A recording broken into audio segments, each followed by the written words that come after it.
Nessa última parte do estudo do nível de transporte, vamos analisar o canal de comunicação entre cliente e servidor, denominado de sockets.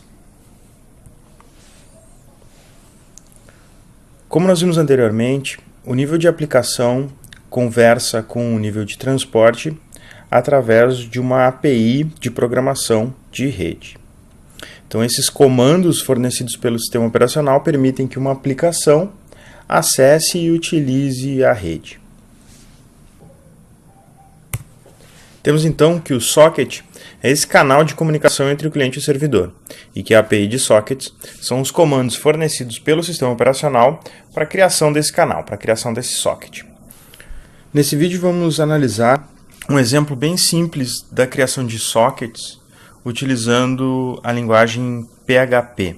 Nós vamos estudar a criação de um cliente e servidor UDP e de um cliente e um servidor TCP. Então, o primeiro código que nós vamos analisar é a criação de um servidor utilizando o protocolo de transporte UDP. Para quem não conhece a linguagem PHP ou não está habituado com programação, não tem problema. Vocês não precisam se preocupar com a sintaxe desse código, nem interpretar, nem implementar nada disso. Eu só quero que vocês tenham uma ideia, pegando uma linguagem de programação bastante simples, que é o PHP, né, e bastante utilizada também, de qual o trabalho, qual a complexidade de se criar um servidor UDP. Então nós vamos analisar esse código de uma maneira bem genérica, tá? É um código que está extremamente simples, e vamos analisar ele então dessa forma mais superficial, a gente pode dizer assim, só identificando os comandos que são utilizados para a criação do socket, né, como eles são utilizados, quais são os parâmetros que a gente tem que passar, enfim, como se usa a API, né, esses comandos fornecidos pelo sistema operacional para a criação de um servidor UDP. Então, a primeira coisa que nós devemos observar é o comando esse socket create. Né? O comando socket create é parte da API de rede fornecida pelo sistema operacional, ou seja, quando o computador executar esse comando, ele vai estar causando uma interrupção no sistema operacional, pedindo para que o sistema operacional trate essa interrupção. Então, o que acontece quando nós executamos socket create, quando esse comando é executado? Nós passamos para o sistema operacional 3 parâmetros. Nós passamos para o sistema operacional o primeiro parâmetro dizendo qual o protocolo de rede que nós queremos utilizar. Nesse caso, esse valor aqui, AF sublinhado, né, underscore INET, significa que nós queremos utilizar o IP versão 4. Nós passamos como segundo parâmetro o tipo de pacote que nós queremos. Né? No caso, o dgram significa datagrama, porque nós vamos utilizar o DP, e o DP utiliza datagramas. E aqui qual é o protocolo de transporte que nós queremos utilizar. Então, resumindo, quando o computador executa esse primeiro comando, essa primeira chamada ao sistema operacional, ele está dizendo para o sistema operacional que ele quer utilizar IP versão 4 e UDP. O segundo comando é também uma chamada da API de rede, chamada de socket bind. Também faz parte da API, também é uma chamada ao sistema operacional. No socket bind, nós passamos como parâmetro, primeiro, qual o socket que nós queremos utilizar, o socket que foi criado aqui em cima, então o UDP utilizando IP versão 4, e depois nós passamos mais 2 parâmetros. Qual o endereço IP que nós vamos estar escutando? Lembre-se que o servidor fica escutando num endereço IP e numa porta. Né? Então aqui, quando eu passo o endereço IP 0.0.0.0, eu estou dizendo para o sistema operacional que eu quero escutar em todos os endereços IP que esse equipamento possui, que esse servidor possui. Eu poderia limitar aqui quais os endereços IP que eu quero que esse servidor fique escutando, permaneça escutando. Então aqui no caso, eu estou dizendo para ele escutar em todos os endereços IP que esse servidor possui. Depois, o terceiro parâmetro é qual a porta que eu quero que ele escute. Então ele vai vincular o processo em execução com o protocolo de transporte UDP, porta 100.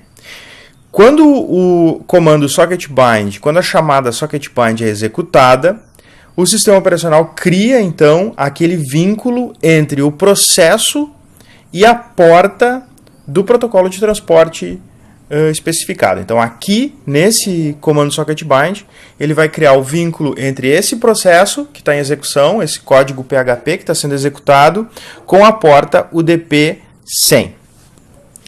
Como nós estamos falando de um servidor UDP, não existe estabelecimento de conexão. Então, a partir desse momento, que nós temos a criação do canal entre o protocolo de transporte UDP e o processo em execução, nós temos aqui um laço que permanece sendo executado, né, infinitamente. Então, o que faz esse laço? Ele simplesmente aguarda o recebimento de mensagens e envia uma resposta. Então, onde ele faz isso? O recebimento de mensagens provenientes da rede, provenientes do socket, é realizado através da chamada socket receive from. Então aqui eu passo como parâmetro qual é o socket que eu estou aguardando informações e dados de buffer, etc. Então esse comando aqui é o comando que lê da rede. Ou seja, todas as mensagens que esse servidor receber vão ser obtidas através dessa chamada ao sistema operacional e vão ser armazenadas então dentro de uma variável.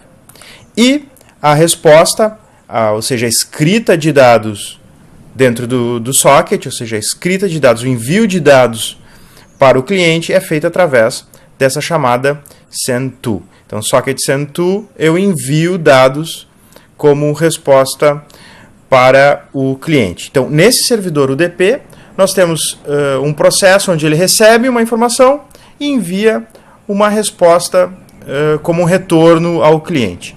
E é simplesmente isso, ou seja, a criação de um servidor UDP passa pelo estabelecimento de um socket, a criação de um socket definindo qual o protocolo de transporte que eu quero utilizar, no caso UDP, uma chamada bind, que faz o vínculo entre o processo e a porta, no caso a porta 100 UDP, e depois uma sequência de leituras e escritas no socket, da mesma maneira que se lê de um teclado e se escreve na tela, porém agora está se lendo da rede e se escrevendo na rede também. A criação de um cliente UDP ela é bastante similar. Vamos analisar agora esse código do cliente. Da mesma forma que o servidor, eu preciso também de uma chamada socket create para a criação do socket de comunicação entre o cliente e o servidor.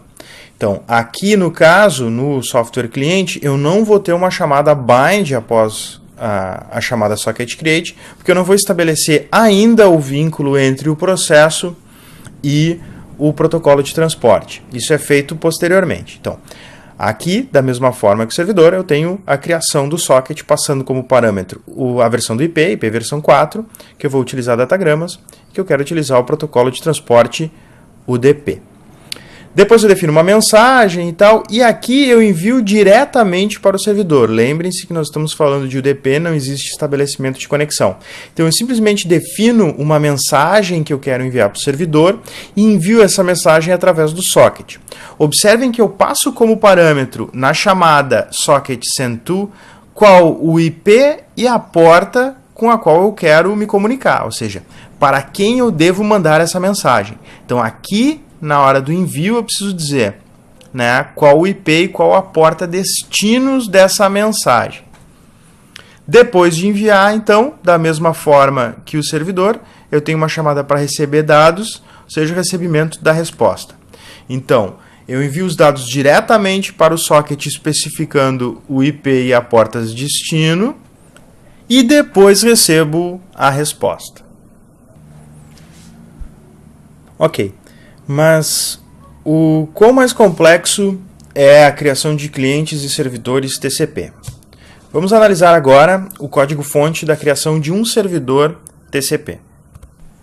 A primeira coisa que nós notamos é a existência das chamadas socket create e bind, da mesma forma que o servidor UDP. Porém, agora, na chamada socket create, nós especificamos também o IP versão 4, o tipo de socket vai ser agora de fluxo, porque nós vamos utilizar o TCP e não de datagrama, e a especificação do protocolo de transporte TCP. Então aqui estamos avisando ao sistema operacional que vamos criar um socket utilizando o IP versão 4, TCP. Após isso, nós executamos a chamada bind, passando como parâmetros qual IP que vamos utilizar para a comunicação e qual a porta que vamos estar aguardando conexões. Estamos falando de um servidor TCP agora. Agora, diferentemente do servidor UDP, nós precisamos colocar o processo em modo listen, ou seja, precisamos de uma outra chamada ao sistema operacional dizendo para o sistema operacional que esse processo deve estar aguardando conexões. Então, o primeiro comando cria o socket, especificando o TCP. O segundo comando cria o vínculo entre o protocolo TCP e o processo em execução. E o terceiro comando coloca esse socket, né, esse canal de comunicação, aguardando conexões, ou seja, em estado listen. Após colocar em estado listen, nós temos então a criação do loop infinito. E aí, o primeiro comando que vai ser necessário no loop infinito é o comando de aceite de conexão, ou seja, colocamos o processo em modo listen, ele está aguardando conexões, vai receber do cliente um pacote de SYN e deve aceitar a conexão respondendo com SYN-ACK. Então, essa chamada da API de rede vai enviar para o cliente o SYN-ACK quando receber o SYN. Então, recebeu o SYN, essa chamada ao sistema operacional responde com SYN-ACK, recebe o ACK e nós temos, da mesma forma que o servidor UDP, comandos para leitura do socket, ou seja, para o recebimento de mensagens e para o envio de respostas, o envio de mensagens. Então, a chamada socket read serve para leitura, para o recebimento de mensagens da rede, e a chamada socket write serve para enviar, no caso aqui a gente está falando do servidor, para enviar mensagens para o cliente. Do lado do cliente, o que nós temos? Também a criação do socket através da chamada da API socket create, especificando IP versão 4, né, fluxo de pacotes e protocolo de transporte TCP. Depois nós temos uma chamada que é a de conexão, socket connect. Então, essa chamada, que nós vamos passar como parâmetro o IP e a porta destinos, né, essa chamada é que vai enviar o SYN para o servidor. Então, essa chamada vai causar no servidor a necessidade de que ele responda com um socket accept, que nós vimos anteriormente, respondendo com SYN-ACK. E após o estabelecimento da conexão, eu tenho os mesmos comandos para o envio de mensagens, socket write, e o recebimento, então, de respostas através do socket read. Então, aqui nós temos um cliente que se conecta a este servidor nesta porta TCP, envia a mensagem olá servidor, recebe uma resposta através do socket read e imprime então na tela essa resposta que ele recebeu. Então a funcionalidade é bastante simples. Vocês podem ver também que o código necessário para a criação tanto dos servidores UDP e TCP quanto dos clientes UDP e TCP são códigos bastante simples.